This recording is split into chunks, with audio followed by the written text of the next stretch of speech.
Hello friends, ഇന്ന് നമുക്ക് മുട്ടപ്പഴം കൊണ്ട് ഒരു ഷെയ്ക്ക് അടിക്കാം. അതുകൊണ്ട് മുട്ടപ്പഴം ആരും കളയരുത്. മുട്ടപ്പഴം കൊണ്ട് നമുക്കൊരു ഷെയ്ക്ക് അടിക്കാം. എന്ന് വീഡിയോയിലേക്ക് പോകാം.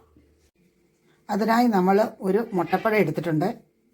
അത് നമുക്കത് വൃത്തിയാക്കി തൊലി കളഞ്ഞ് കുരുവും തൊലിയും കളഞ്ഞ് നമുക്ക് ജാറിനകത്തേക്ക് ഇടാം. അതിനായി നമ്മൾ എടുത്തിരിക്കുന്നത് ജാറിനകത്തേക്ക് മുട്ടപ്പഴം ഇട്ടിട്ടുണ്ട്.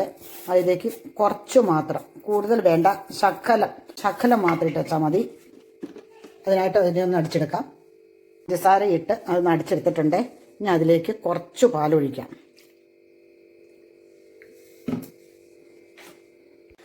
ഇത് മുട്ടപ്പഴം അടിച്ചെടുത്തിട്ടുണ്ട്. അതിലേക്ക് അല്പം കോംപ്ലാൻ ചേർക്കാം. ബൂസ്റ്റോ കോംപ്ലാനോ ഇത്ര മാത്രം മതി. ഈ ഐസ്ക്രീം ഇട്ടാലും കുഴപ്പമില്ല, പക്ഷേ ഐസ്ക്രീം ഇട്ടില്ലേലും ഇത് നല്ല ടേസ്റ്റാണ്. നമുക്കതിൻ്റെ ടേസ്റ്റ് നോക്കാം.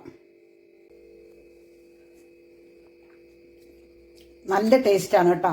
അതുകൊണ്ട് ഇനി മുതൽ ആരും മുട്ടപ്പഴം കളയരുത്. കണ്ട് ഇഷ്ടപ്പെട്ടു എന്ന് പ്രതീക്ഷിക്കുന്നു. സബ്സ്ക്രൈബ് ചെയ്യണം, ലൈക്ക് ചെയ്യണം, ഷെയർ ചെയ്യണം, സപ്പോർട്ട് ചെയ്യണം. അടുത്ത വീഡിയോ ആയിട്ട് ഇനി വരാം. ബൈ.